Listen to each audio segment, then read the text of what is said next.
Welcome to this special event. And I will say that I've got notes I'm reading to introduce Arthur, even though I've known him for 25 years. So if I'm not looking directly at the camera, please do not be offended. Anyhow, welcome to this special event. It's the fifth annual Arthur Zajonc lecture in contemplative pedagogy, presented today by Colette Pichon-Battle. And the title is Rooting Deep for Global Change, which I love because we know we've got to root deep for this. Colette will be introduced by Executive Director David Robinson Morris. She is preceded in this role as lecturer by four amazing contemplative scholars. You may have heard some of them, but if you haven't listened to their talks, please do. You'll be very happy that you did. They're all on YouTube. Paul Wapner, Vita Goler, Lenwood Heyman, and Monica Sun. So Arthur and I have been friends for 25 years. He is an insightful scholar, a deep practitioner, an open-hearted lover of humanity. He was director of the center's program in higher education for its first 15 years. And then he became executive director of the center after I retired. He was also director of the Mind and Life Institute, which does contemplative research, and not the least, professor emeritus of physics at Amherst College.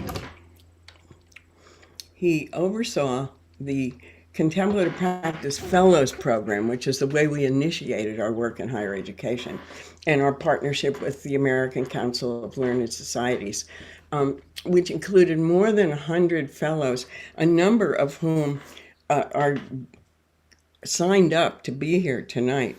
Cheryl Banks Smith and Vita Goler and Yin Mei. I'm not sure who else, but this makes me really happy. It represents so many years of doing this work from the very beginning when people were simply, starting their class with 5 minutes of silence. Now it's become an amazing field and with extraordinary uses of the contemplative, and you're going to hear some of that tonight.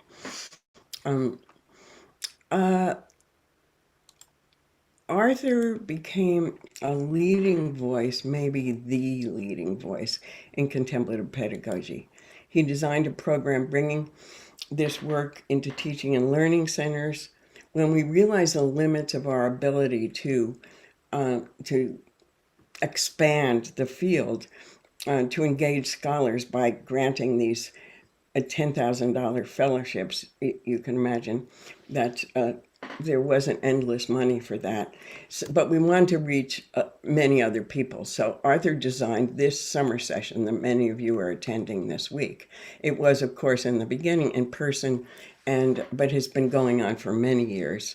And it has helped many people develop courses that they then went on to teach. He also initiated the Association for Contemplative Mind in Higher Education and our series of national conferences. As you probably know, the center is in a period of transition, sunsetting, we're calling it.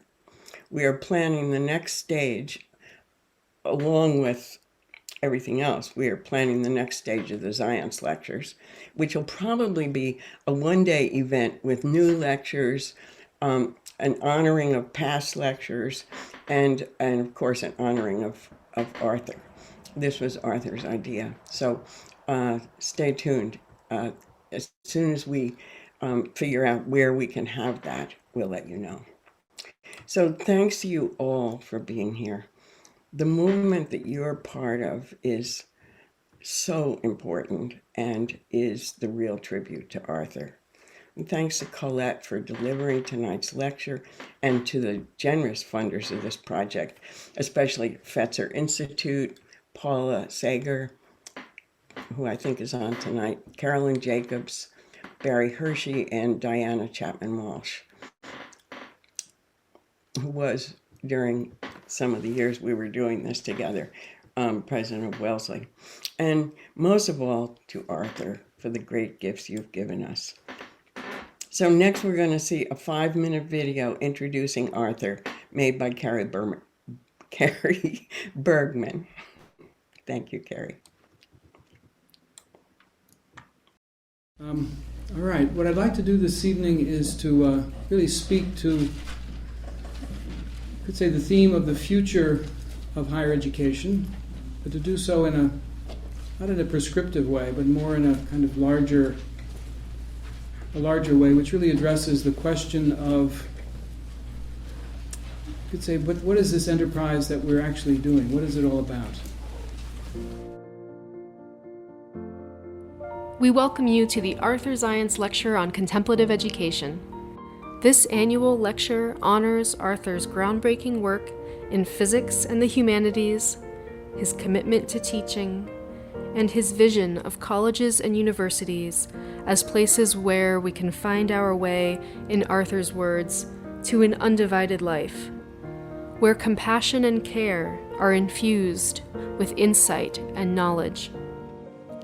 Knowledge is not an object that you acquire.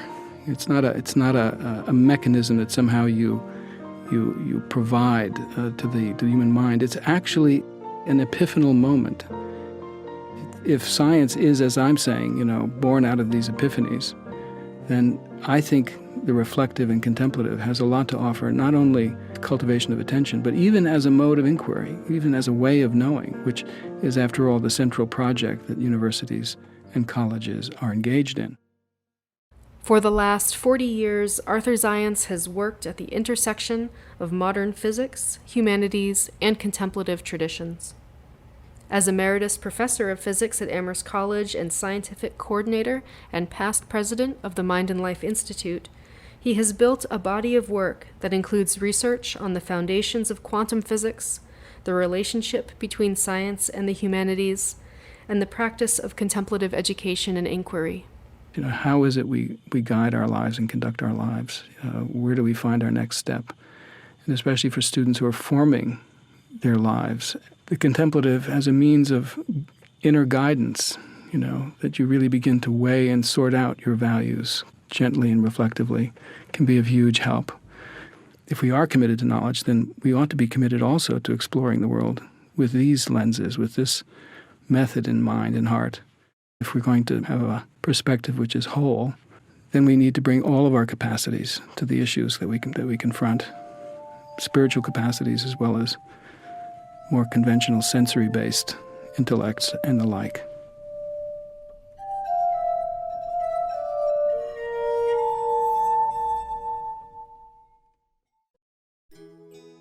At CMind, the Center for Contemplative Mind and Society, Arthur served as the founding director of the academic program and later as executive director.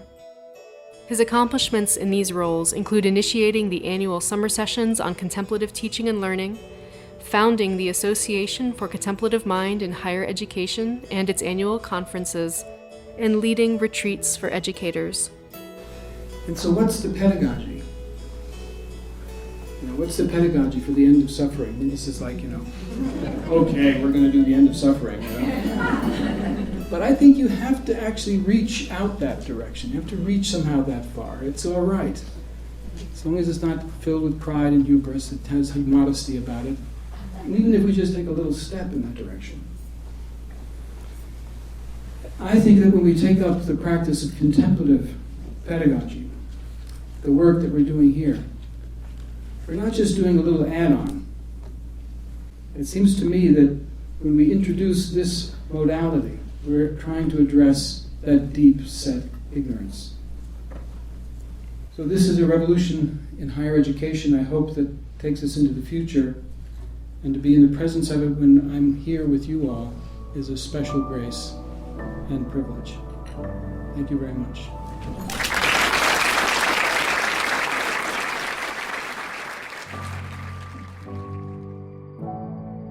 So life is dense but we need to calm ourselves, get clear, get quiet, direct attention, sustain the attention, open up to what is normally invisible. And certain things begin to show themselves, maybe gently to begin with, but nonetheless, it deepens and enriches our lives. No matter how deeply we engage the world, no matter how far we manage to penetrate into the mystery, there will always be more mystery. It's always deeper, it's always bigger, but it's always an invitation. The mystery is a kind of invitation in. Find the door.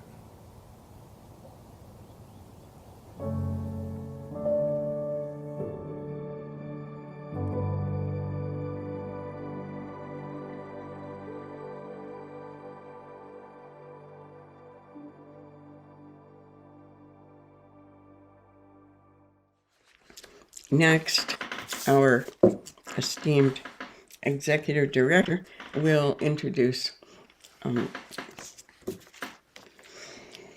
wonderful speaker for tonight. And I would just say, without belaboring too many introductions, that I want you to know that David Robinson Morris is the patron saint of impossible challenges done impeccably. He's an angel. We don't know where he came from, but enjoy your couple of minutes of him on screen. He's extraordinary. David.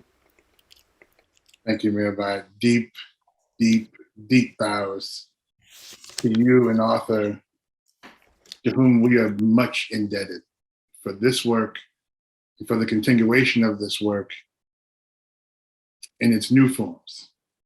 Deep, deep bows to both of you. I have the honor of introducing my friend, comrade, and ally in the struggle for justice, Colette Pichon-Battle. I'll begin by calling us in, by calling in the ancestors, by calling in the future,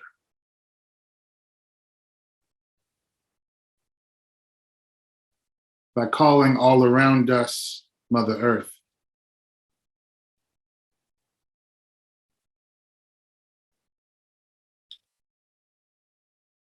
And through the words of our sister ancestor, June Jordan's 1974 poem, which is my favorite, calling on all silent minorities. June writes, "Hey, come on out wherever you are. We need to have this meeting at this tree. We need to have this meeting at this tree. Ain't even been planted yet. Ain't even been planted yet. This meeting under this tree that ain't even been planted yet with Colette Pichon-Battle." Colette is a generational native of Bayou Liberty, Louisiana, and serves as the vision and initiatives partner of Taproot, formerly the Gulf Coast Center for Law and Policy, where she develops programming focused on equitable disaster recovery, global mitigation, community economic development, climate justice, and energy democracy. Colette worked with local communities, national funders, and elected officials in post-Katrina New Orleans and post-Deepwater Horizon disaster recovery. She was a lead coordinator for Gulf South Rising 2015, a regional initiative around climate justice and just transition in the South. In 2015, Colette was selected as an Echoing Green Climate Fellow. In 2016, she was named a White House Champion of Change for Climate Equity. And in 2018, Kenyon College awarded her an honorary doctorate. In 2019, Colette was named an Obama Fellow for her work with Black and Native communities on the front line of climate change. And she gave a TED Talk titled "Climate Change Will Displace Millions. Here's How We Prepare." In 2021, Colette was appointed appointed a Margaret Burroughs Community Fellow.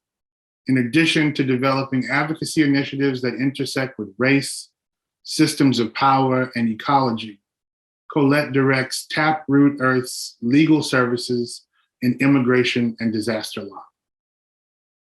Among her many engagements, she serves on the board of the U.S. Climate Action Network and leads the Red, Black, and Green New Deal, the climate initiative of the Movement for Black Lives.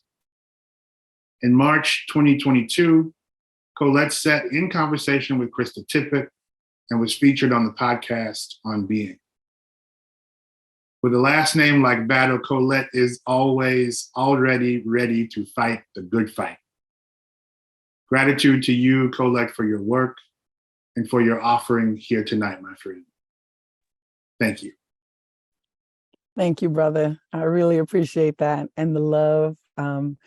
And I have to tell all of y'all, David told me about this group and we were talking about, what this lecture would be. And he says, no, there's a whole group of people who want to talk about what it is to really bring the spiritual into the work. And I was like, there's a group of people out there.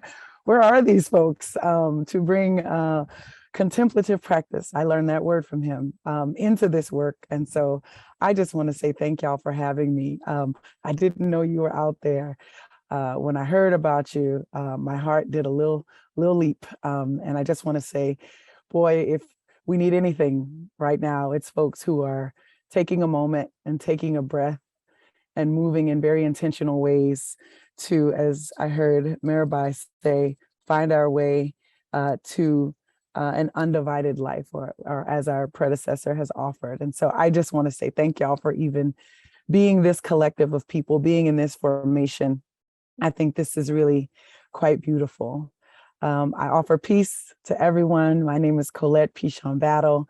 I am normally calling in from Choctaw Territory in Southeast Louisiana, and I offer them peace and blessings. But today I am calling in from the Marin Miwok land as I'm moving around in this beautiful space. And I just want to say thank you to the peoples of the lands that I get to do my work. It is an appreciated honor to be able to fight and live and thrive and rest on these lands.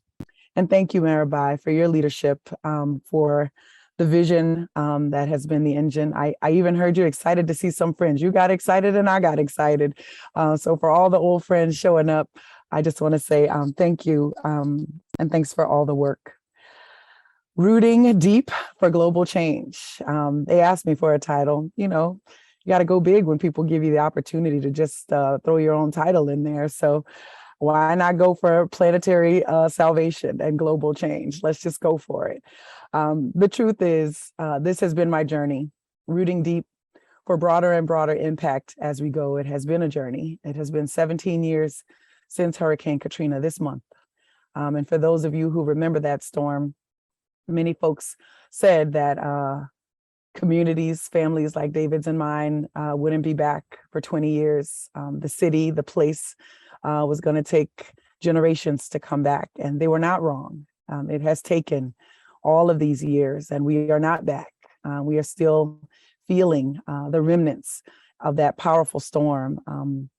But we are feeling mostly the remnants of what it is to be unprepared for a climate reality that many folks find too daunting to really deeply accept, contemplate, and move in some sort of solutionary way toward addressing. What we're feeling is what happens when systems of power meet Mother Nature. When you see the oppression, and when you see the divestment, and when you see the downright discrimination that is allowed to permeate our systems, and then there is a storm or a fire or a drought or a heat wave, you will be in the position that we are in. 20 years to come back, if you can come back at all. I know it is a blessing for me to be here. I know it's a blessing for us to still be able to fight. And I don't wish for any of you the experience that many of us have had in South Louisiana since Katrina.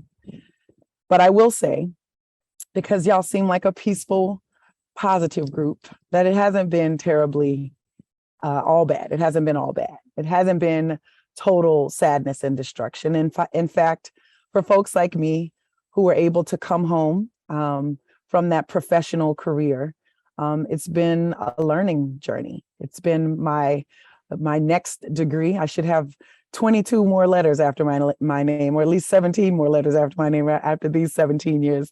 And I've learned every step of the way. Of course, I am a Black woman in the South, and there's certain things that we know how to do and learn how to do, which is to move with some confidence and commitment. But the truth is this has been a humbling experience, probably daily. I am humbled and honored to be able to do this work. The two things that stick out for me that I wanted to really go deeper into today are solutions and sacrifice. And because you are who you are, I think maybe you'll understand the many ways that I wanted to touch on these topics. As I've begun my journey, I'll start at the Katrina moment. You know, there's like pre-Katrina and after Katrina. That's literally how we make distinctions about things. And I'm starting to hear people say, you know, before COVID and after COVID, and that's how these things go, because time is interrupted by these very large moments, and your body and your mind and your heart never forgets them. So pre-Katrina, I was hopeful to be a Black professional making a lot of money, you know, all of the normal lists of success, get those degrees after your name, get the money in the bank account, own a house, have some kids, get married. Those are the things that I was told, I believed, and I was well on my way to. And then there was a storm. And the only reason I paid attention to this storm called Katrina was because it was really, really big, really big. Now, I am from bayou people. I'm from water people. Storms are not something we worry about, run from, or even particularly comment on because they happen all the time. We live in a tropical zone. These are tropical storms. And the truth is, you know, the water belongs to the region that we live in. And so the rain and the storms are not something that we fear. But I remember just looking at that storm and wondering where my mother was. And so that's really the trigger, right? Where's my family? Where are the people that I love? Are they okay? Is everything going to be all right? Of course, you never think that your home is going to be wiped out. You never think that the biggest city next to you is going to be wiped out. You never think that communities across 3 states are going to be wiped out. You never imagine that, but that is in fact what happened. And as I saw buildings on the screen of the television, I never imagined that the ecosystems would be wiped out. I never imagined that the animals would be wiped out. I never understood destruction at that level. And I certainly did not understand that the pine trees would fall down, and that the young trees would fall down, and that the mangroves would be pulled up. You don't imagine that even when you see a big storm on a television. And that's what I came home to. Of course, I thought I was going to do like everyone else, right? Bring some water bottles, let's clean up, let's rebuild. That's what you do. But when you see destruction on this scale, something hit your soul, and something hit my soul. What is happening, and what is my role here, and what is my purpose? Certainly my purpose is to be an advocate, but was it to be a lawyer in a courtroom, or was there some work outdoors and in the community that I needed to do? And that has been my 17-year journey out of the courtroom, quite frankly, and into community, away from all of the things that I learned about my academic achievement. There is such a thing as a talented 10th. No, there isn't.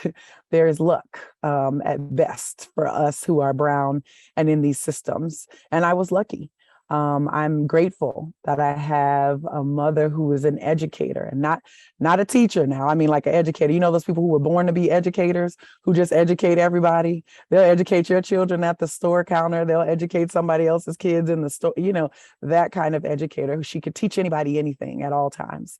And I'm glad that I had that kind of mother, because she believed in academic attainment, not because of power and status, but because learning is what you should always aspire to do. It's what you should always continue in your life. And I am a lover of learning. But the other thing that I was really grateful for is that I came from a really big Southern rural Bayou Catholic family. And if you don't know what that means, at the end of the day, it means you're going to always be all right. Because we're so large, it's a little ridiculous how big the families are, but not when you're in a disaster. That's when you're really grateful.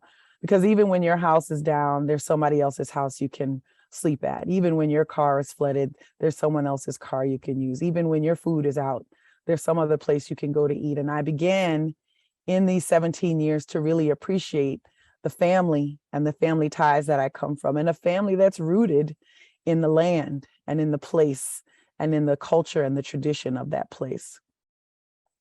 And so what Katrina really felt like to me was a lot of loss of tangible things. And then in the aftermath, another thing we didn't count on was how many of our elders would pass away because the stress of the moment was so intense. Sure, you can make it through the storm, but all of a sudden we were going to a lot of funerals. You know, we know the pace of life and death in our community. We've been here since the 1770s. There's a rhythm to it, and you can catch it. And when something's a little off, too many funerals or too many things happening. This is what we experienced after Katrina. And we began to lose a lot of our elders before their time, in my opinion. The saddest part of that loss, because we understand that they are in a greater glory. But the saddest part of that loss is that I come from a Creole community with a language that was being held by our elders.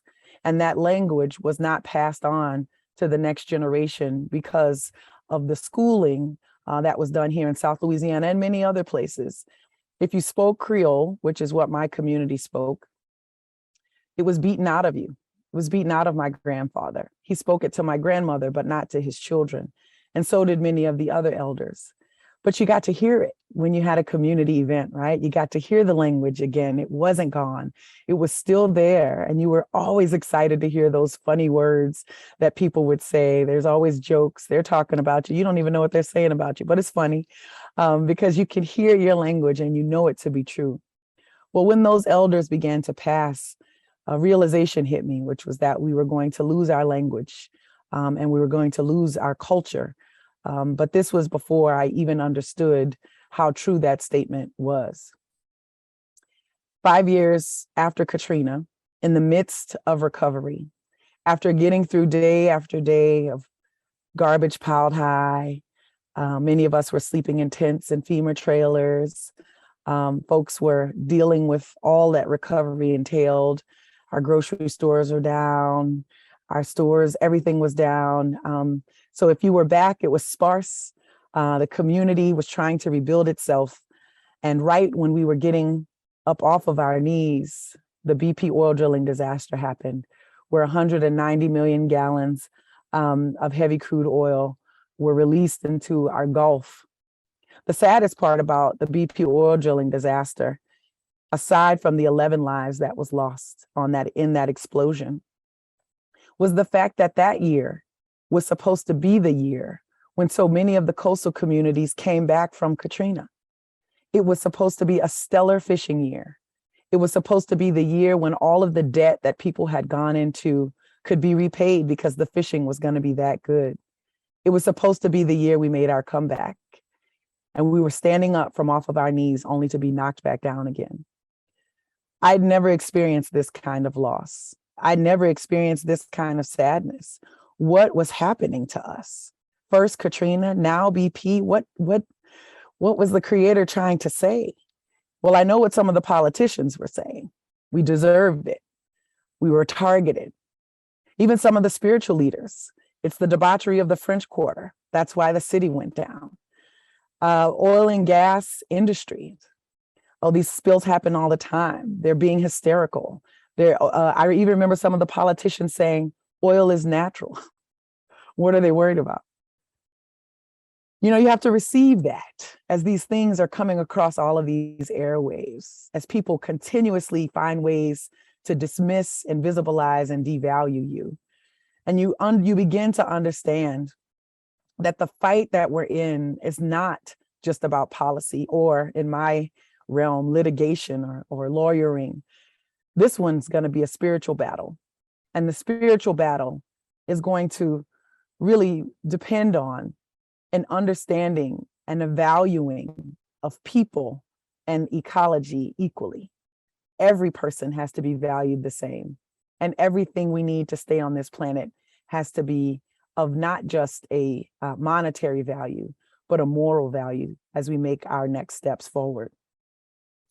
And so there was Katrina, there was BP, there were 5 years in between those two things.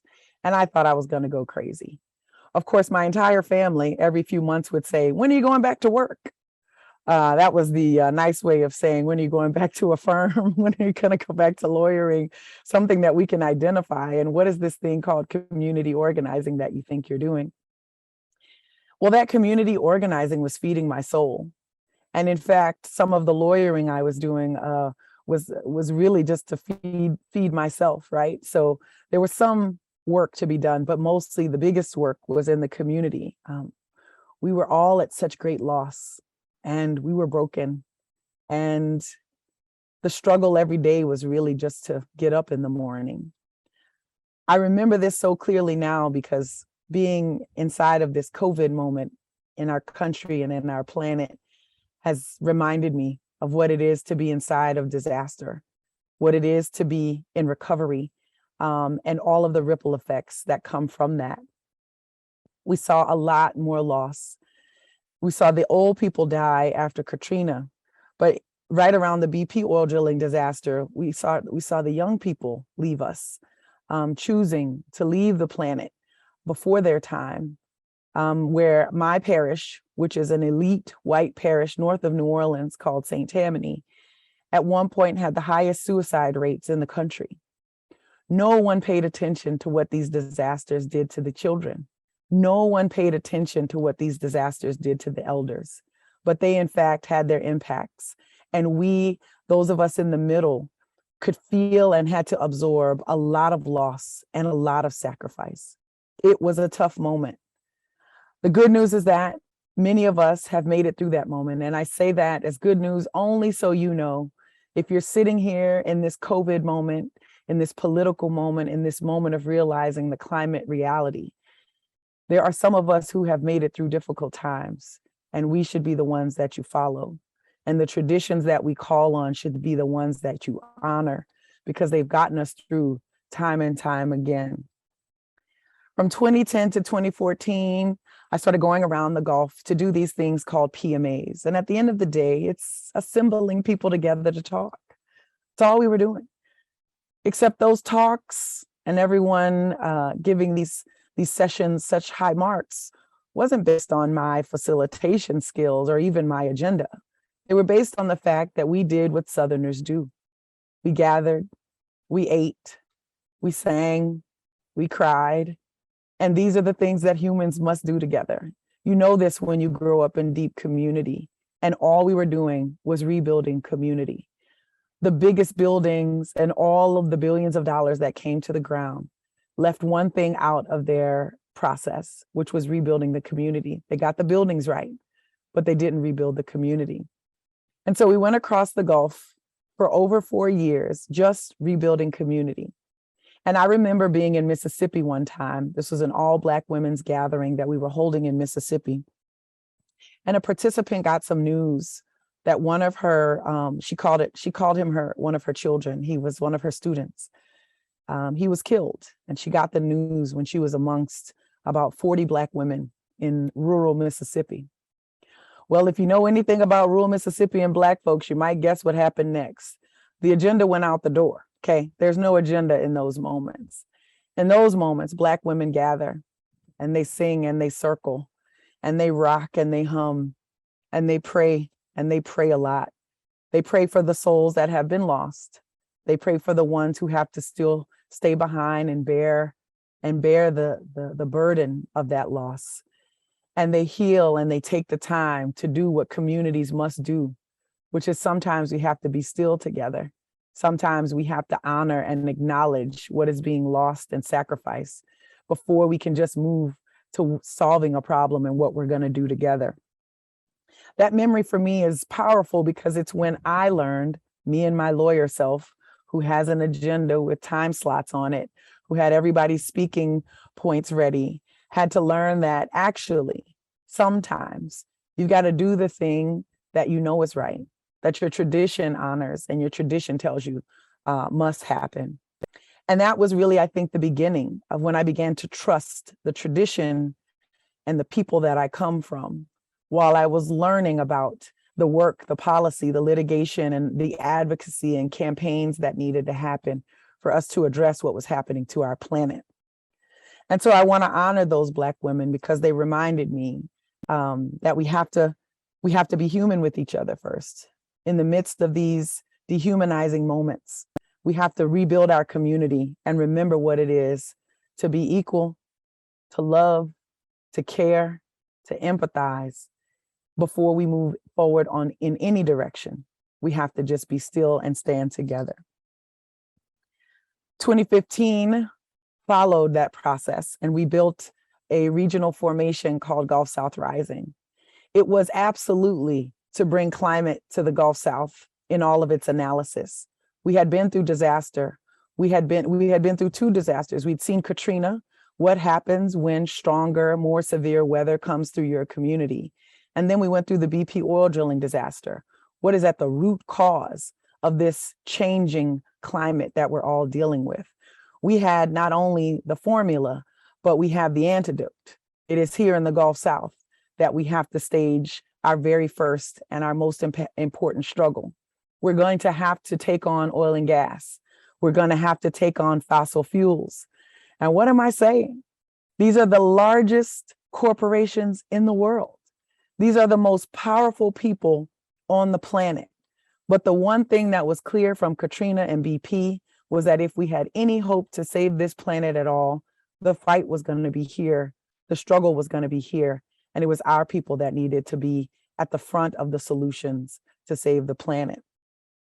I felt that to be true, felt clear to me, except I remember people coming in from Harvard and Yale, from DC and California, from New York and Boston to tell us what we needed to do. They didn't trust us. They didn't trust us to know what we needed to do and how we needed to move to take and dismantle these systems that were not just oppressing us as people, but were oppressing and harming the planet. So we've had to do a lot of work. And in 2015, Gulf South Rising was really a moment where the South began to stand up on its own terms against this climate crisis, with our own words and our own traditions guiding us and leading the way. We were not going to apologize anymore for being Southern. Despite many of our climate friends wanting to look down on the South and all that the South was, we had to reclaim the power of the South and remind everyone that when there was massive change in this country, it was because the South stood up and the South made that change throughout the country. And we had to remind folks that the people who have survived the most hideous, ridiculous human oppression exist here in this region. Black folks, Native folks, folks who have been through the worst and still survive. If you want to know how to live, you have to talk to those who have survived. And so this is what we put forward in Gulf South Rising, with our main demand being Indigenous sovereignty. Indigenous sovereignty and climate change? What are we doing? The harm to this planet can be seen in the harm to the people on this planet. And what was clear is that before we got to any policy demand or any campaign, we needed to stand together in solidarity for the original sins of this country to be addressed and remedied. Indigenous sovereignty became our initial priority, and this is what we stand on even today in all of the formations that we've been able to stand up. There are many other demands that we made as a region, and those demands are also helping to move the nation around climate justice, which, by the way, let me just break down this word climate justice, just so you're clear. There is a climate movement.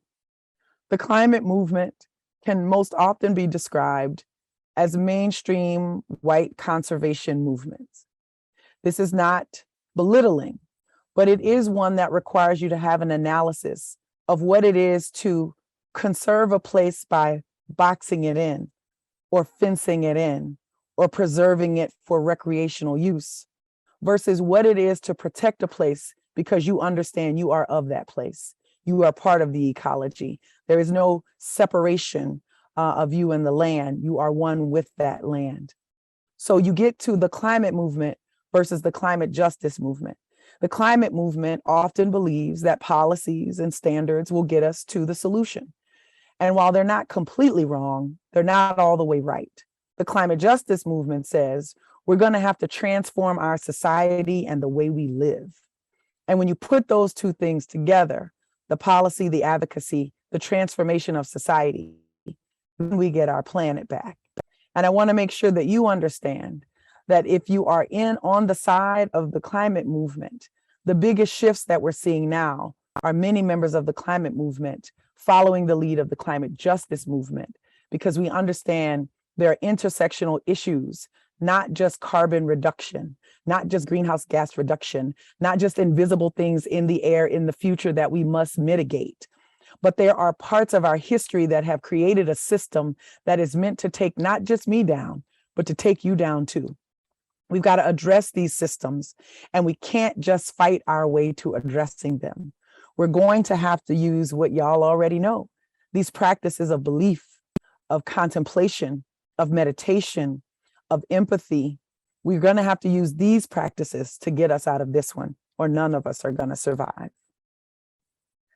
So 2015 Gulf South Rising really got us to a commemoration of 10 years of Katrina recovery. This was where we reclaimed our power. This is where we reclaimed our future. This is where we began to develop our own language around what we wanted. No more would we take the climate movement's language of demands, but we would make our own as Southerners, as Black folks, as Indigenous folks. And we would do it without any apology or without any embarrassment of our Southernness. Comes up a lot. The way the South is treated in respect to the rest of the nation. Disrespectful is the nicest word I could use, but low standards is what I'm hearing. Well, we have high standards. We don't want to just survive anymore. We survived Katrina. It's now time for us to take on who we've got to take on and to create a world where we can all thrive. And so if we fast forward into 2020, where we commemorated 10 years since the BP oil drilling disaster, our event that we had across 5 states and Puerto Rico was one where we asked, in the middle of COVID, for folks to join us instead of in person, online, to do a prayer vigil for the lives that we lost. Now, our friends in other places said, prayer vigil, what are y'all doing? You can't force people to pray. Yes, you can. You can come to the South and watch it happen. It happens all the time. Bow your heads in prayer, everyone. Let's go. It's just what happens. You just do it. And if you really think about it, we need the prayers. We need the moment of contemplation and meditation. We need the energy targeted in one direction, and we ask for the things that we need. And we use that Southern way of doing things to pull a lot of people in to the 2020 remembrance of the BP oil drilling disaster and the 11 lives lost. But we also asked folks to call in their traditions, to bring their traditions to the table, to not exotify, co-opt, or tokenize Indigenous traditions, but to do the work it takes to find your own ethnic line and find the traditions there.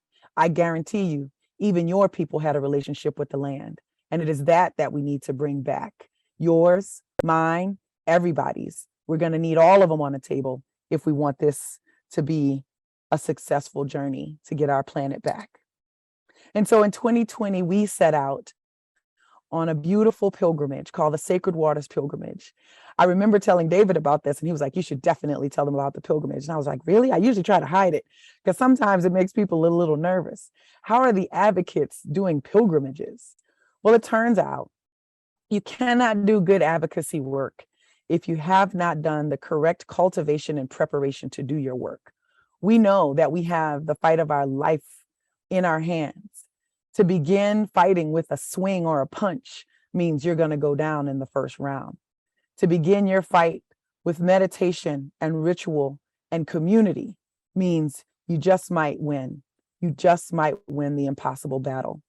So in 2020, in the middle of COVID, we began a journey from the headwaters of the Mississippi River to the mouth of the Mississippi River, one of our greatest rivers in the United States, which, by the way, also is the main tributary flow of almost 3/4 of the water in the United States. This is a main vein of life for this country.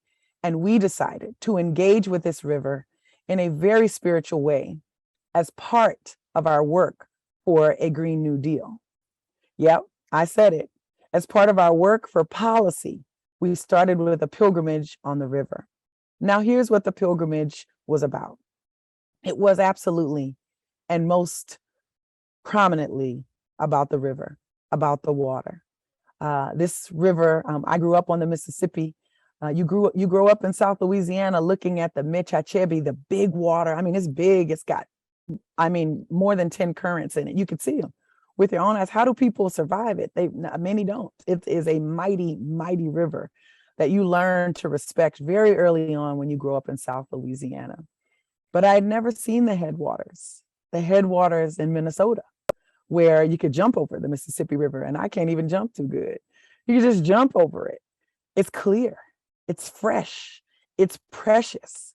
And there are indigenous nations who do ritual at the headwaters all the time. We started at the headwaters, we went all the way down to the mouth, but here's how we did it.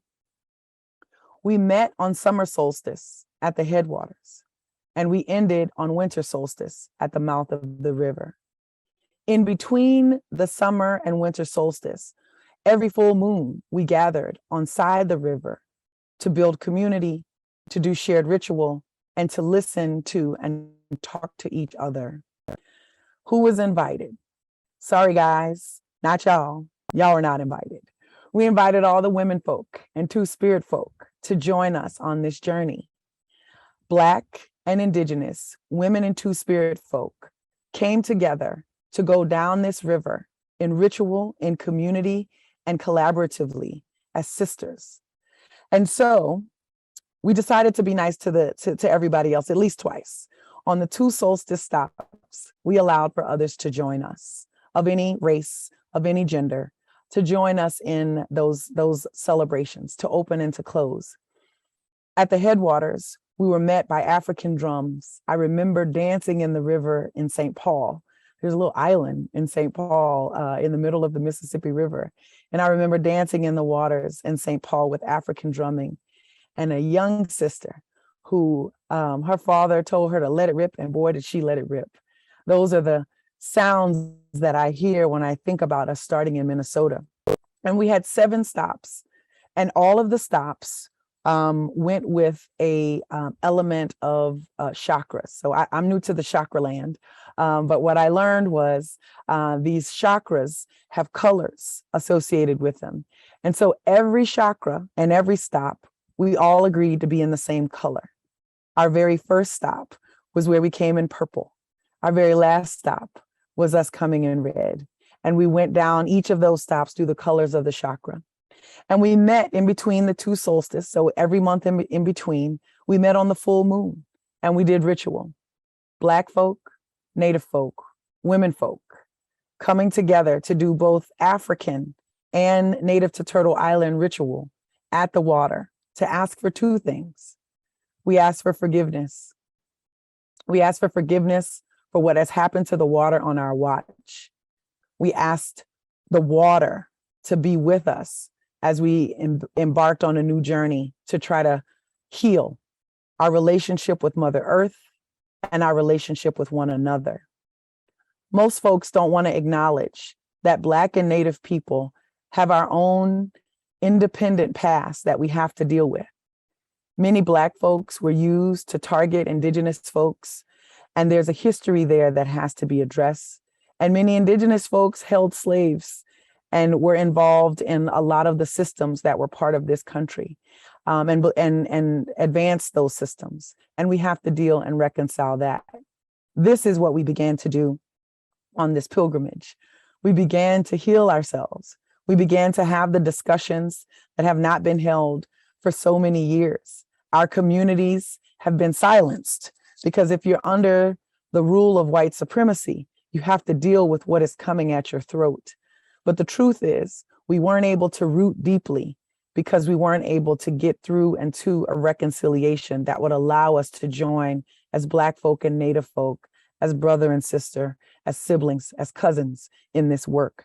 And so the Sacred Waters Pilgrimage went through Minnesota, Iowa, Illinois, Missouri, Tennessee, Mississippi, and Alabama. And I'll just throw one shout out to Missouri because this is where the Missouri River and the Mississippi River meet. And it was that place where we felt very strong spirit and very strong power of the planet. The longest river in the United States and the biggest river in the United States meet in St. Louis. And we were there to make sure that we honored that water. We were surrounded by large white birds. We were visited by hawks. We saw the power of our natural ecosystem, and we heard the water give us permission to do our work that we know we have to do for the rest of our lives, which is to save this planet and to build our relationships back with one another. When we got to Louisiana, which is my home state, we were greeted, met by, and joined by the principal chief of the Houma Nation, August Crapel. He and his wife joined us, and the Houma Nation former principal chief, Thomas Dardar, instructed the fire keepers to hold a sacred fire at the end of the journey. What we did not know is that the sacred fire begins with ash that has been at every fire, every sacred fire of the Houma Nation since the beginning of their people. What an honor to be part of a fire that had ash, that had been there before colonization, been there before Black folks got to Louisiana, been there before anybody got to Louisiana. It was a sacred fire that had to be tended by the men. They had to watch it all night and into the next day. We could not touch it, but we could be around it and we could ask questions of it and we could just let that fire burn right next to the mouth of that mighty river. We had the masculine and the feminine together on that winter solstice. And I don't know if y'all remember, but this was the year the Christmas star came out. They were talking about the two planets. They were very close to each other and there was a big star in the sky. Well, for that next day, we went to New Orleans, and on the riverbanks in New Orleans, on the Riverwalk, we had stilt walkers and African drummers, and we did nothing but celebrate our life and the things we hold precious to us. And it was at that moment that people could feel that what we had done over 7 months was ask for permission and to begin our journey the right way. Because the fight that we have ahead of us is to save our planet and to save the people on it. And it's not going to be about reducing greenhouse gas emissions. It's going to be about forgiveness and reconciliation and transformation of our hearts and our minds and rebuilding community after disaster. This is what we know. This is what we know for sure. And this is what we were preparing to do. I'll just say one last thing about the Sacred Waters Pilgrimage, which is, this was in no way Colette's idea. I like to think of myself as a smart person, but I'm telling you, all of these things I'm being remembered for and awarded for have come through spirit. It was my grandfather who appeared to me in a dream and mentioned this pilgrimage. My grandfather, he doesn't come often, and he was a man of very few words. So you just do what he says. That's just how that goes. So this pilgrimage was part of a dream I received from my grandfather. And it turns out it was part of a dream that many people received from their ancestors around the same time. We honored those voices that we heard. Our ancestors were somewhere else, gathering us together so that we could articulate out loud, I had the same dream. I had the very same dream.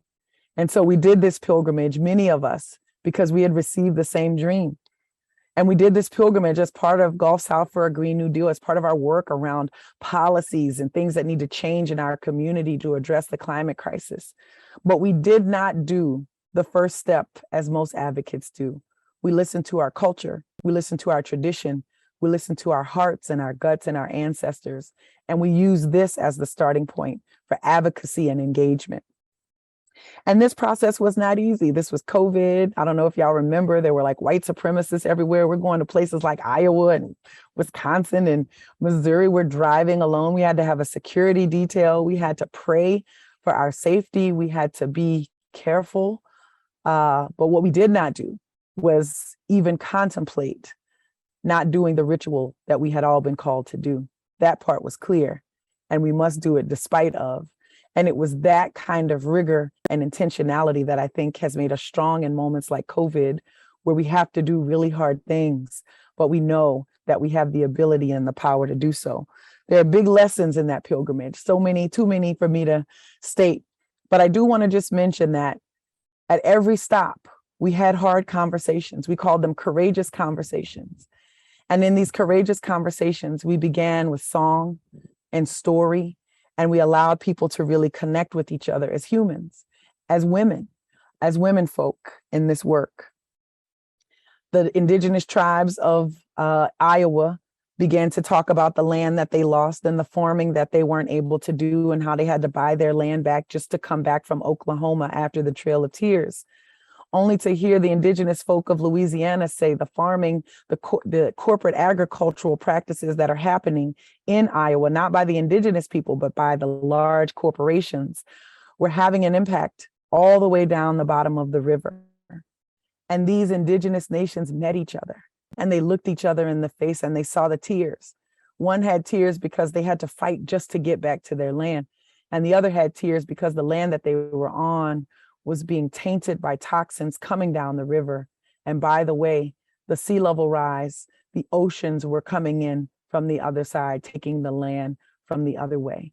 It was the most precious and sad moment of the pilgrimage for me to watch indigenous nations, Black and native to Turtle Island, see the reality of climate change on our communities and what it was going to take for us to stop this and beat this thing. But it was precious and good. What started off as 20 women coming together ended up being more than 300 women coming together and are now in communication and community with each other. And I'm excited to see what they're going to do because I know it's going to be powerful. I've learned a few hard lessons as a lawyer, which is I can't predict or dictate everything. Sometimes I have to be patient and let it unfold. Some things are for me to know and some things are not for me to know. And that's a level of humility that has to be reminded to many of us, right? Some of this is our lane and our work, and some of this is not. But for what is your responsibility, it's time for all of us to step up and step into our purpose. And that's really what I've had the fortune, honor, and opportunity to do. I didn't always think like this. Let me tell you, I was very bitter those first few years after Katrina. You didn't want around this one right here. She was very angry about all of the things that were going on, all of the people taking advantage of us. But 17 years later, I feel honored to still be here in this fight for the only thing that is more precious than myself, which is my planet and my people. And so I want to bring in the solutions, ritual, language. These are the things that we learned. On the Sacred Waters pilgrimage, we did not allow during ritual for any colonized language to be spoken. So if you had your native tongue, you could speak that. But if it was a colonized language, you were in silence and in ritual. And in your heart speaking, sure. But the only things that we could hear were non-colonized languages. And this really gave rise to a concept. What is it that we're fighting over all the time anyways? Usually words, especially on the left. I mean, I don't know the political leaning of this group, but contemplative practice people, let me just say, probably a little more on the progressive side. Just a guess. But if that's true, I watch the left, right? We're so good at being right. We want to be correct. It's got to be precise. The word means this, define it like that. This vocabulary, this large use of these letters put together, they mean something, a little too much, in my opinion. And so what we learned from the Sacred Waters pilgrimage was actually our movements should be led by processes that require the least amount of colonized language, so we're not fighting over this stuff. And so we took this concept and brought it to the movement for Black lives. We were developing language and doorways for people to come in and understand the climate crisis. We took 6 very simple words that are complex but simple. Water, energy, land, labor, economy, democracy. Water, energy, land, labor, economy, democracy. Now, the good news is those 6 words mean something to all of you. They might not mean the same thing to all of you, but you're starting with those words and an idea of what we're talking about. When we worked with the Movement for Black Lives, we worked with folks who were creatives and very deeply into their African rootedness. And they took these concepts and went to find symbols that match these words throughout the African diaspora. Those symbols were then, they did lots of consultation with scholars, leaders, and community leadership, so culture bearers, around how to build out these symbols.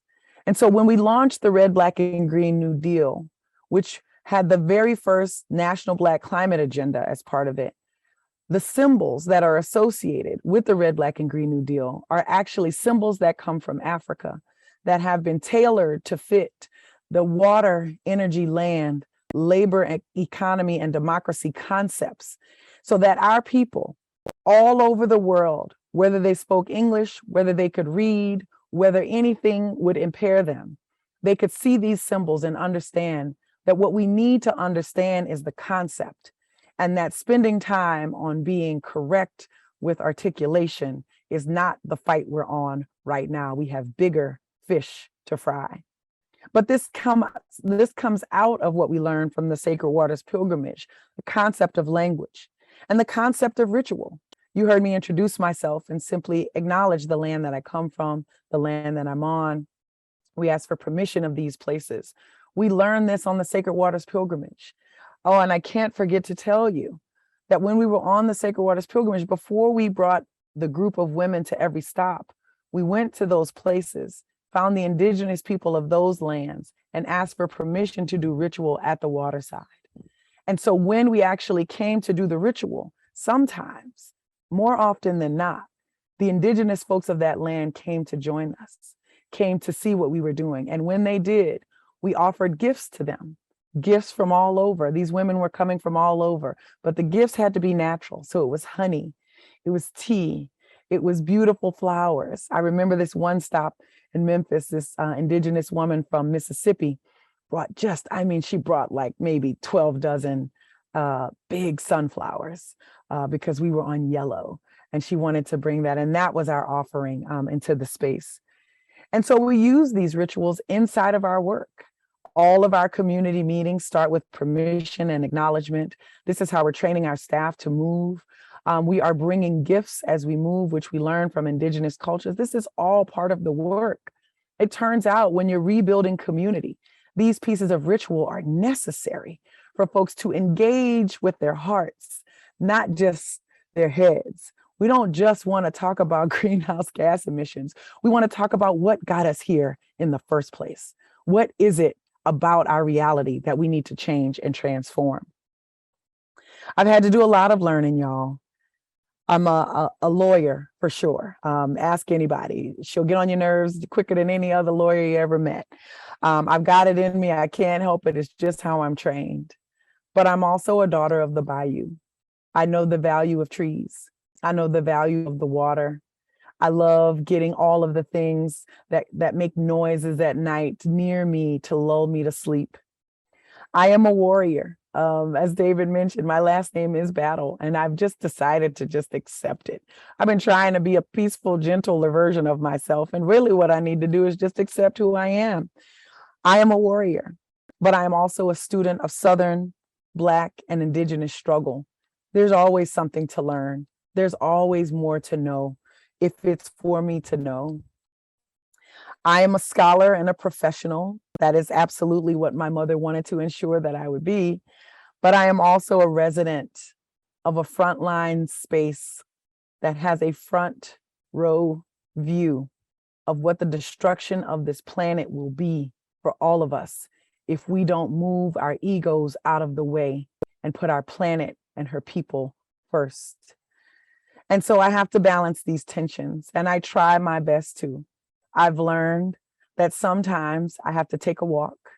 I have to take a walk amongst the trees every morning to get my mind right. I was trying to do it so I could look cute and lose a few pounds, which, you know, that comes with walking around too. But mostly what it has done for me is help my mental stability, help me be clear in strategy meetings, help me speak clearly about what we want our future to be, and help me listen to the pain that comes inside of rage that we have to fight and put out if we're gonna make it through this moment.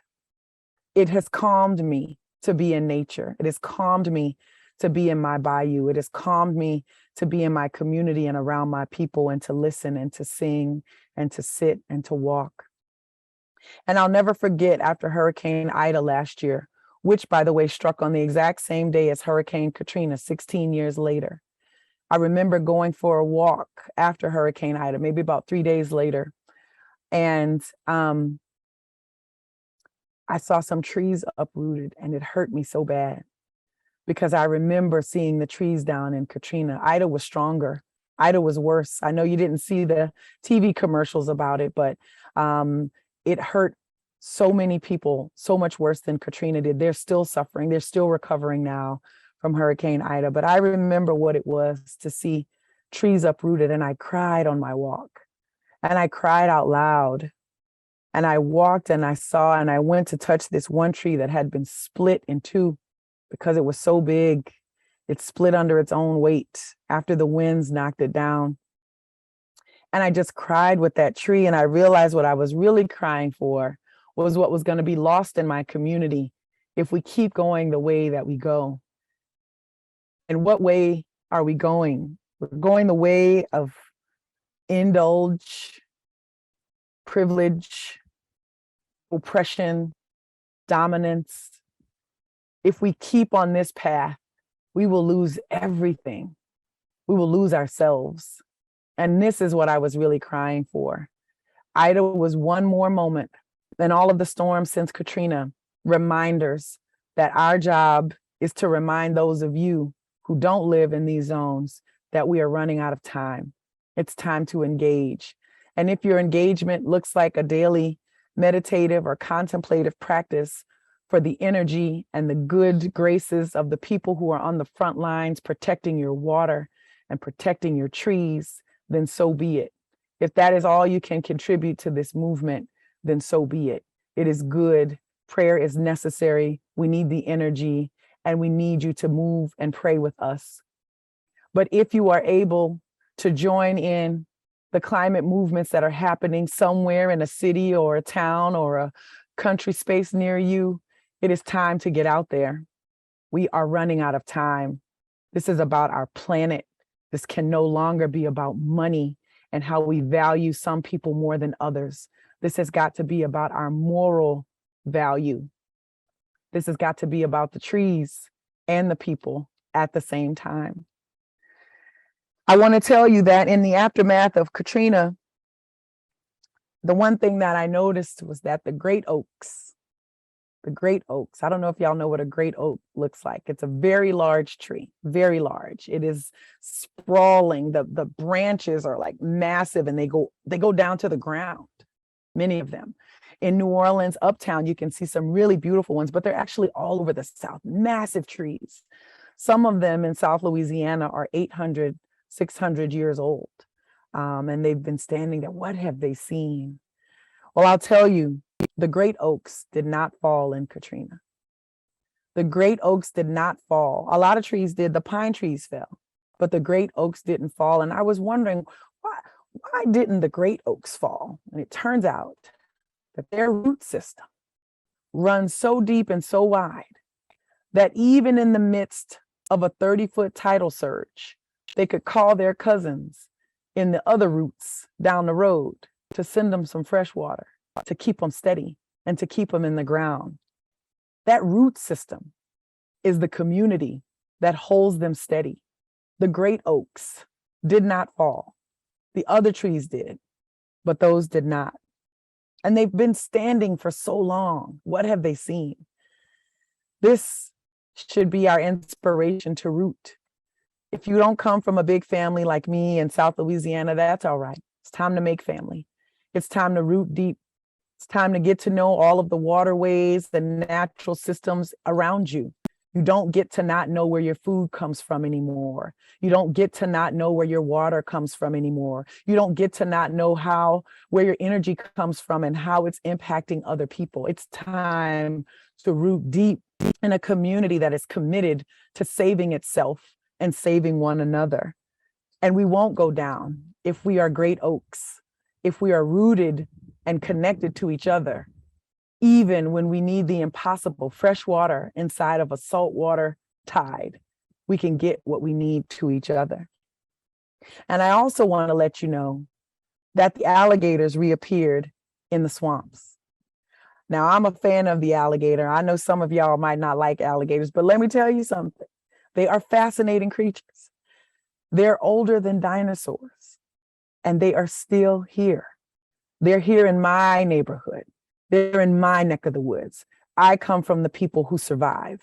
I come from the animals and the ecosystems that come back. And we have to have a sense of our history and a sense of our culture so that we can come back stronger and better and withstand what is coming. The oaks and the alligators, y'all. Let nature inspire you to think about how we must root, and let our root systems reach across not just our states and our communities, but across our continents and across this planet. We need each other. This is not going to be fixed with a piece of legislation or one charismatic leader doing one crazy thing.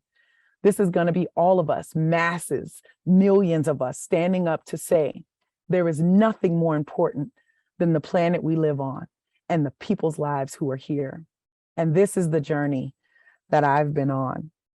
I'll just close because I think we'll get some time to have some conversation. I'll just close by saying this is a journey that is not always easy. I suspect many of us understand the life journey rarely is. But this journey for climate justice, rooted in who we are, rooted in the traditions that we come from that are close to the earth, will be challenged by power. There will be moments that are scary and hard and difficult. But I want to remind you that there are people on this planet who have survived the absolute worst. They are here, and we have to learn how to follow them, and we have to learn how to be humble with the knowledge that can still be shared so that we can all survive. This is going to require us to learn how to be in community and follow leadership that many of us have never been taught to follow. Many of us have only been taught to question or critique, but we are not in that moment. We're in a different moment now. I'm proud to come from the communities of the Gulf South. I'm proud to come from Black folk and Native folk who have been here on this planet surviving everything that any sinister person could throw at us. But this one's going to take all of us confronting industry, confronting government, and sometimes confronting the people we love the most so that they understand that this is not about profit. This is not even about individual saving individuals. This is about a collective salvation, a moral imperative that we all share. And you come through the door that you need to come in, and we meet in the middle. I'm so grateful for this opportunity to talk with you. I'm so grateful for what you're doing as folks who think about thinking and space and meditation. I can't tell you how much we need that now, but we're going to need you to channel that toward the climate fight, toward the folks who are standing up for our water and our trees and our food and our land. We are the front line, and we are in need of your support and your prayers. And I am honored to be with you today so that we can build a community we need to save all of us together. Thank you. Ashe. Ashe. Shay. Whew. Colette Pichon-Battle. Thank you. Thank you. Thank you. Ashe. Thank you. I began by saying we were having meetings under trees we ain't even planted yet. You planted the tree, it has rooted, sprouted, and has become a great oak. We are grateful for being able to sit under your great oak and to learn from you and to glean your wisdom. Whoa.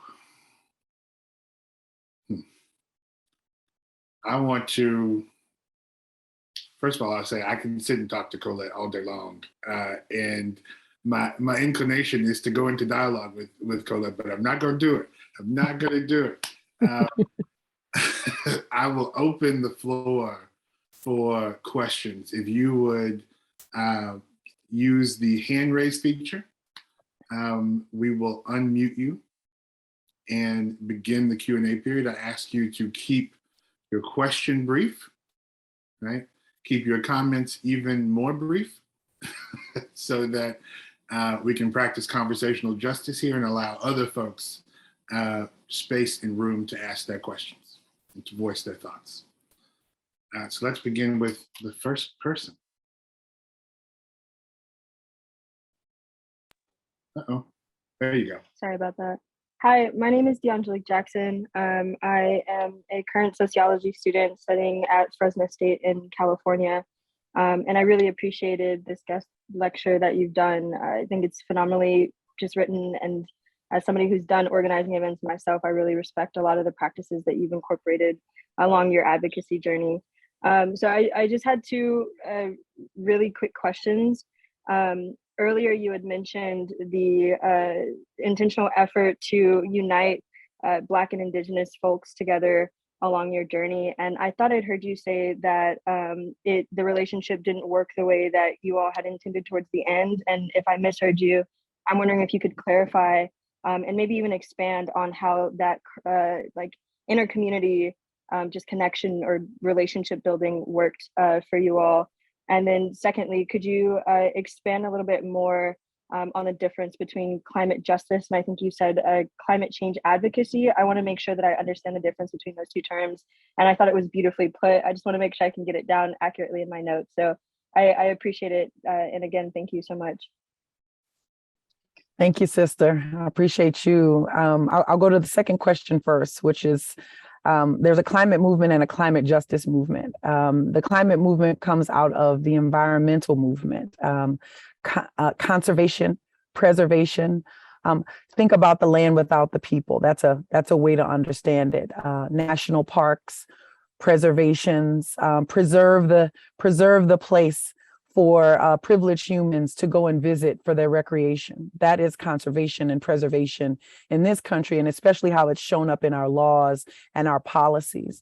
It is devoid of the fact that many people lived on land without fences or lines, and saw themselves as part of an ecology as opposed to an ecology or a space as something that needed to be preserved or fenced in. And so the climate justice movement really focuses on really transforming how you think about that. We're not people to, as some great books might suggest, we're not here to have dominion over the earth, but we are a part of an ecology. And once the ecology goes down, the people go down. And so that justice movement really requires you to rethink how you're looking at nature. It's not about polar bears.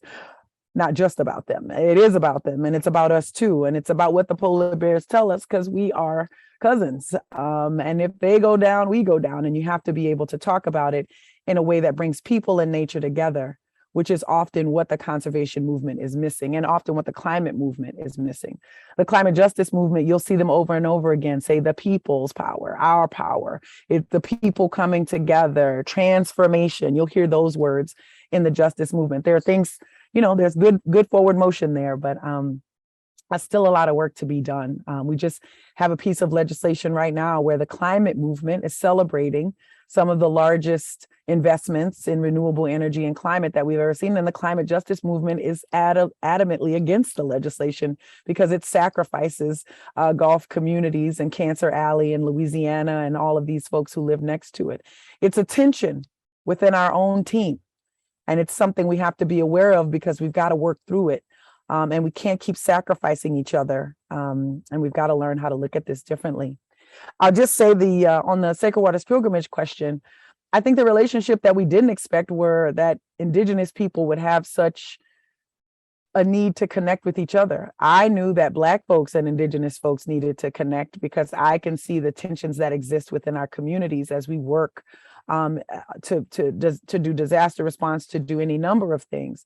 But it never really dawned on me that the Indigenous communities in Iowa needed to meet the Indigenous communities in Louisiana because they share the river. And they had to get to know each other and tell each other their stories and really hear what was happening. The sadness that I witnessed of those two communities acknowledging both their history and their future based on practices of corporate agriculture or colonial oppression was intense, because I've only really understood that from a Black perspective and what that is to be a Black American fighting against those things, but never really thought about what it was going to be for two Indigenous nations to have that moment, realize that moment, and agree to move forward together from that moment. Thank you, DeAngelique. Thank you, Colette and DeAngelique. Anthony. Okay, can you hear me? Yes. Peace, family, peace, family. Dr. Colette Pichon-Battle, this was fabulous. I really appreciate all that you've done in today's presentation, but I really appreciate you just walking in this world with us. So thank you very much. Ashe. My name is Anthony Dandridge. I'm a faculty member in the second oldest Black Studies department on the planet in SUNY New Paltz, about 90 minutes outside of New York City. I participate in a variety of different roles: diversity, equity, inclusion, sustainability, contemplative practices, do a lot of different things. You know how it is, right, in academia. That being said, my question is this, right? And you kind of touched on a little bit in response to the previous question, but what's the relationship between climate justice expressed within the Red, Black, and Green New Deal? And I'm new to the Red, Black, and Green New Deal. This is my introduction to it. What is the relationship between climate justice expressed in the Red, Black, and Green New Deal and the National Black Climate Mandate and the environmental justice movement, which I'm very familiar with, and the principles of environmental justice? So that's the question. And let me just add a quick little thing. From what I initially see is that one aspect is that, and you can agree, well, help me out, the RBG New Deal is unapologetically Black, whereas the environmental justice movement was more widespread. So a lot of times when you hear people talk about this, when they talk about Indigenous peoples, they leave Black people out. And I'm gonna shut up. Well, thank you, Brother Dandridge. I have to say, you know, you're hitting nails right on the head there. And so let me answer them.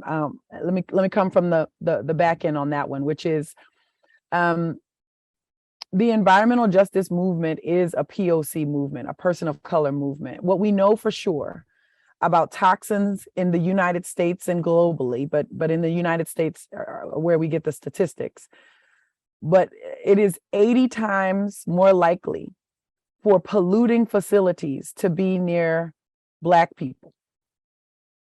It is 100 times more likely for them to be by poor people. And so while there's a disproportionate amount of Black people who are near polluting sites, there are also poor white people who are near them too. There are Latinos who are near them. The only thing they have more in Louisiana, more than poor Black people, is poor white people. I try to get them to see that all the time. If this was working for anybody, we would see the results. And the results, you're very close to me on these things. And so the environmental justice movement was really born and meant to address environmental racism.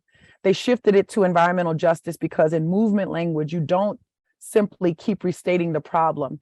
You state the direction that you're trying to go. You want to go towards justice. You don't just want to go towards environmental racism. So environmental racism was the word because racism, what was driving the siting, the locations of polluting facilities. And from environmental racism, the demand was environmental justice. It was not exclusively Black, but it was disproportionately so.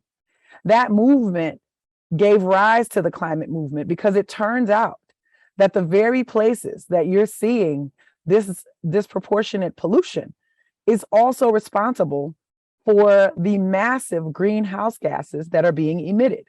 It's not just that the plastics plant is making terrible stuff and putting it in the soil and the water.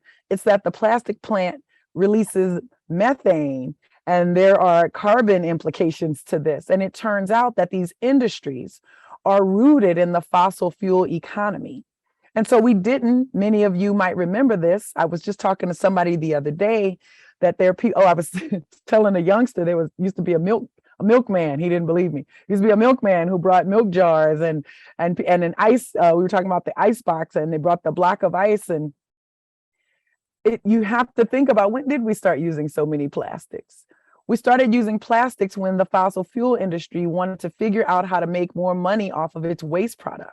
We don't have plastics because of consumer demand. We have plastics because of industry pushing it onto us. And now we rely on these things in a way that just perpetuates the toxins in the water and the air and the soil of the people who are next to these things, these refineries and these industries.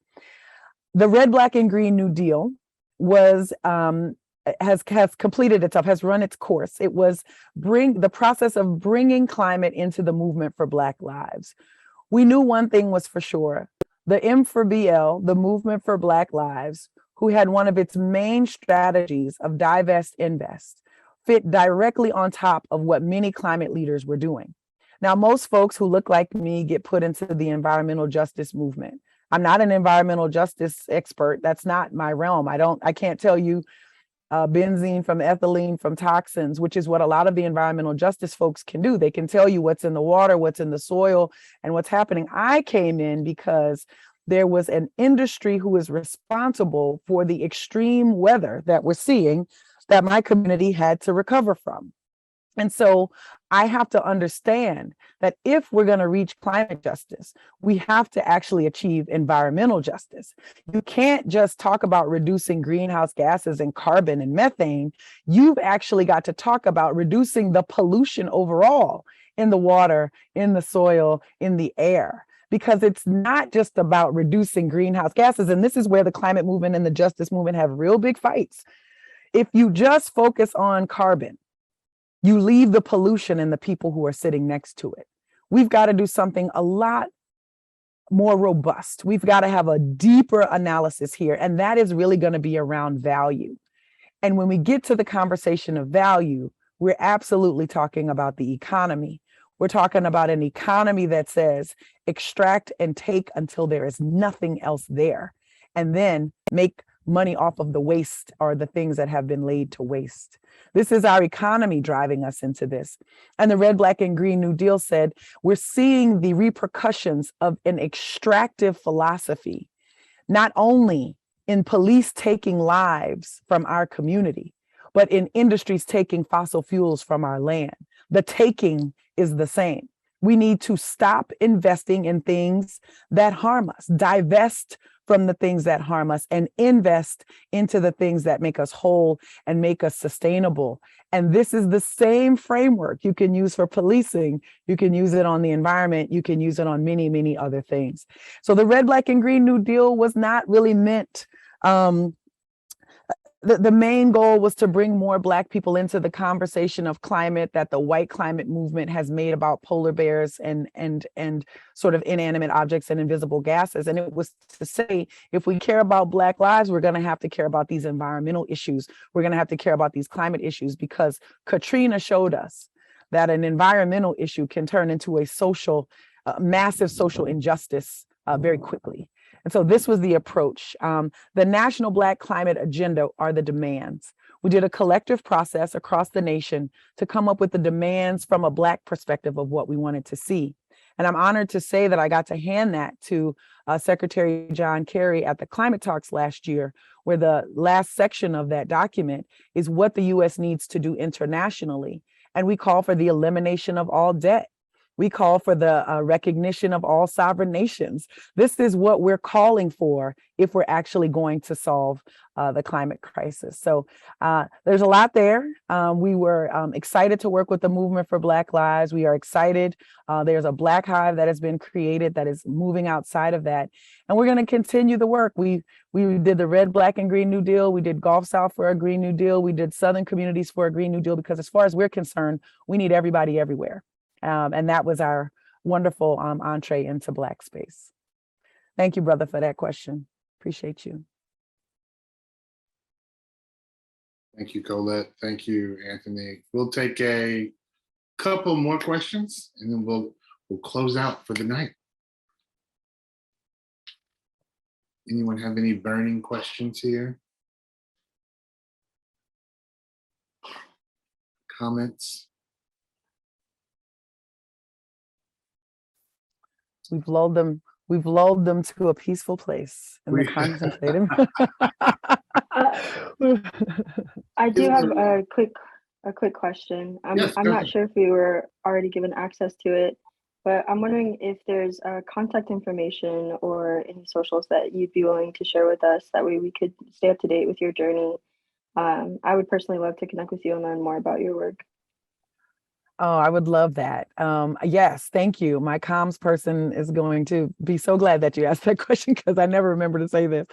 I have to just say, just with a little bit of latitude, like, I'm working on valuing social media. I really am. I'm trying to, I know it has a place, but I'm so terrible at it. But if you're on social media, you can find me at Pichon-Battle. That's Pichonbattle.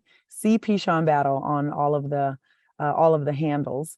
And that's my personal one. I do have a goal to be more active.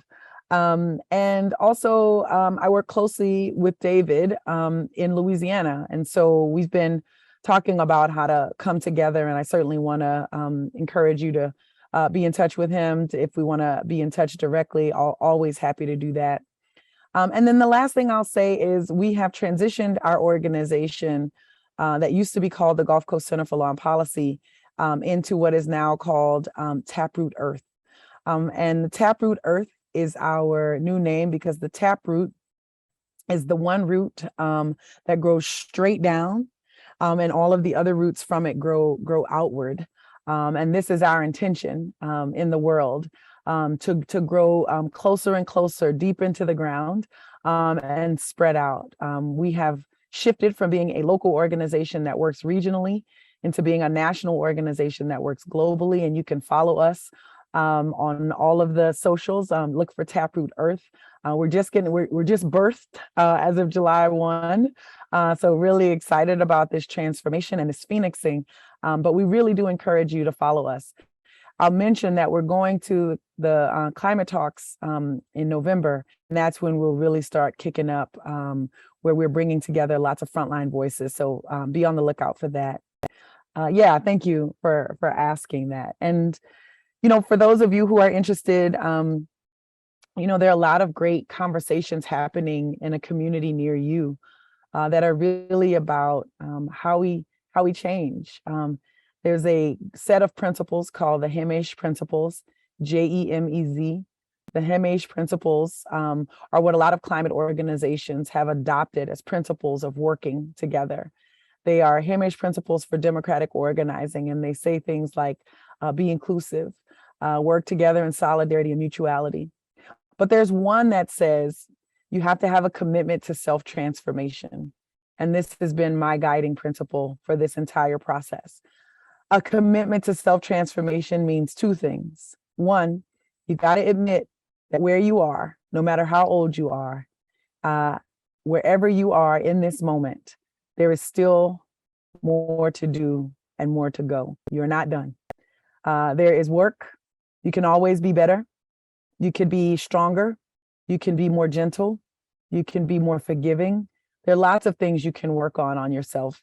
And that question or that imperative around self-transformation, it's not just about you spending all of your time on yourself. It's about you prioritizing before you go into anybody's community to be helpful, to be sure that you are taking some time to straighten yourself and balance yourself so that when you go into those communities to be helpful, you're not bringing in a level of unbalance that will throw other things off balance. The other thing I want to mention is this work is big and broad. You can come at it from any angle. You can do what I do, you know, all the warriors in the house. I say, let's go. They are calling us to the front lines. It is time to fight. But we need artists. We need writers. We need folks who can pray and offer support in big ways. There are some people who come to community meetings just to make sure that they bring us some food. There are folks who volunteer to watch the kids so that parents can engage in strategy and work. There are many, many roles. It's not all about activism. A lot of it is about building community and showing up for each other, especially in really tough times. And the biggest thing you can learn how to do is listen, which I think this group might have a handle on and 2 steps ahead of the rest of the population. But this is really one of the biggest things I can offer as you come and think more about this work. Practice listening, practice building community, and start by working on yourself before you go into other spaces. Let's remember we're all being harmed by this system. The system of racism and oppression. It doesn't just hurt Black folks. The pain that you are feeling, the confusion, the tension that you are feeling is because of this system. It's because of this system. The worry, the anxiety, it is this system. It is impacting all of us. And so, you know, in the words of Assata Shakur, we have nothing to lose but our chains, right? I'm chained and you chained. And if we take this seriously, then our duty is to fight for our freedom and our duty is to win. And that's what we plan to do. So thank you for that question. Thank you, Colette. There's one more question I think is really good in the chat here from Jupang. And Jupang says, you move so easily between the realms of ceremony, community building, strategy, and political analysis. Any tips for how to build these muscles more quickly? Thank you, Jupang. That is a great question. I was just going to say, yeah, that's what you get for being in a big Black Southern family. I'm telling you, like that, all of that realm was that was daily life in a big Black Southern family. There is ritual, absolutely. You learn it early, but there are political discussions and conversations. There's even disagreement and tension. After which you all have to hug and stand in a picture and sing a song together. You know, there is real practice in family. And I fear that what we're seeing in this rise of white supremacy and in this fracturing of our country, it's not just hate, it's isolation. It's not just, you know, I hate the individual person, it's I am alone. We've got to understand that building community is not just about the construction of a thing around us, but it allows you to practice all of these things. I would love to tell you I learned some of this in law school or in undergrad or in my travels, but the truth is my biggest lessons that I've used over and over again come from my family and come from being in a big tribe of a lot of people with differing opinions and different ways of seeing the world. I had to exist inside of a space where sometimes I had to be of service. Sometimes I had to be a leader. Sometimes I had to be humbled, corrected, and at all times I was loved. I was never rejected. And I come from traditions that say all of those things can happen without rejection.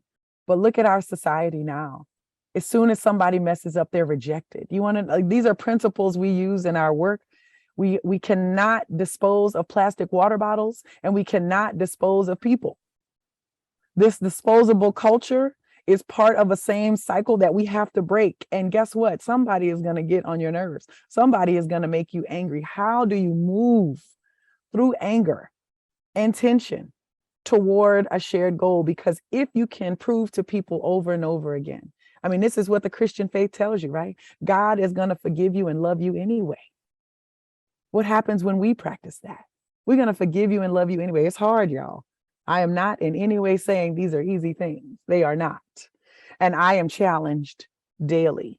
But what I would offer is the muscles get built with practice, and the practice gets built within community. And if you do not yet have your community, it is time to begin to build. This is where I honor our LGBTQ community, so many of whom have had to learn how to build family. We can learn from that. Regardless of your politics, you can learn from the practice that they're showing us. So build that family, be ready to be annoyed and aggravated, work through it and learn and build those muscles. And for all of you who have friends who think a little differently from you, and you just rather not touch the topic with them, I say, bring it up, touch the topic, have the conversation, make sure you got something good to eat. I would like to suggest some whiskey and other beverage to go with it, but make sure you bring it up. Don't shy away from it. What we cannot stand, as Martin Luther King would say, are those silent folks, right?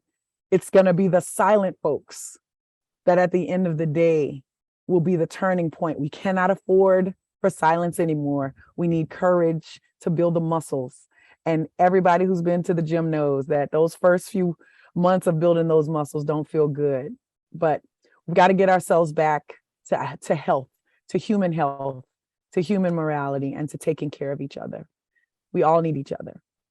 That's how we win. Colette, thank you. Thank Thank you, you, brother. Thank you. Thank you. I am always left in awe after talking to you, and tonight is no different. Thank you. Thank you, brother. I'm also reminded of Alice Walker's words in The Color Purple when she talks about who God is, right? The spirit. And she says, God don't look like anything.